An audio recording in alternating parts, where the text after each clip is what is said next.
ले चलेंगे वाराणसी, जहां 72वीं सीनियर नेशनल वॉलीबॉल चैंपियनशिप के शुभारंभ समारोह में सीएम योगी शामिल हुए हैं। आगे बढ़ रहा है। स्वच्छता से डिजिटल पेमेंट तक और एक पेड़ मां के नाम से लेकर विकसित भारत के अभियान तक हम इसलिए प्रगति कर रहे हैं क्योंकि देश का हर एक जन, हर एक वर्ग, हर प्रांत एक सामूहिक चेतना से, इंडिया फर्स्ट की भावना से देश के लिए काम कर रहा है।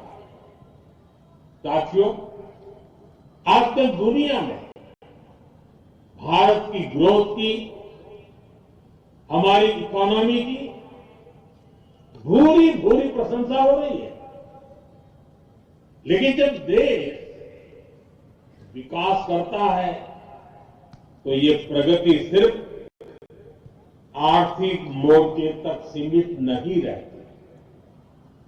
ये आत्मविश्वास खेल के मैदान पर भी दिखता है।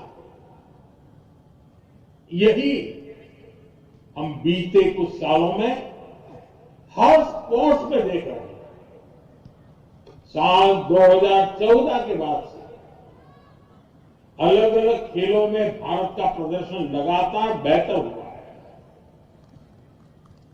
हमें बहुत गर्व होता है जब जैन जी को मैदान पर तिरंगा फहराते देखते हैं।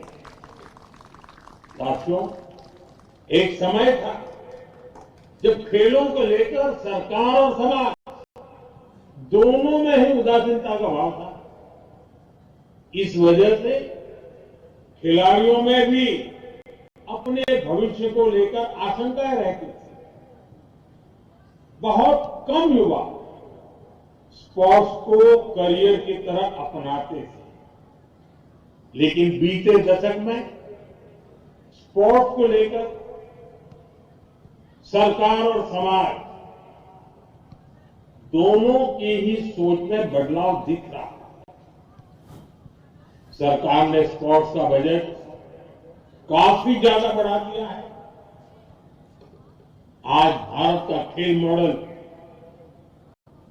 एथलीट सेंट्रिक हो गया है।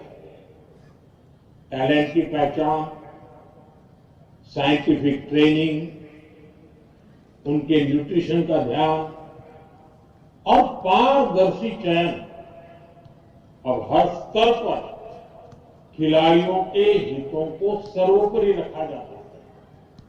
साथियों, आज देश रिफॉर्म एक्सप्रेस पर सवार है। देश का हर सेक्टर, हर डेवलपमेंट डेस्टिनेशन इस रिफॉर्म एक्सप्रेस से जुड़ रहा है और स्पोर्ट्स का डेस्टिनेशन भी इसमें से एक है। स्पोर्ट्स सेक्टर में भी सरकार ने बड़े रिफॉर्म्स किए।